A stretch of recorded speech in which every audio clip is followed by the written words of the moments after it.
भन्ने पोइन्टमा आयो ल 8 9 तपाईले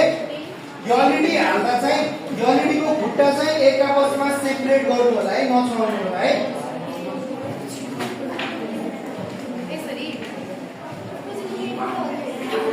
हजुर यसरी हाल्नु पर्छ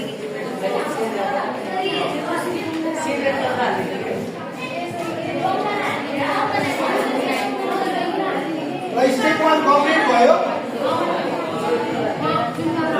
हात उठाउनु है कसैको भएन भने रेज योर ह्यान्ड्स सरुता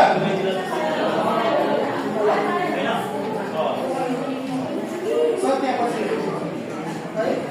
यो एलईडी भयो कुनै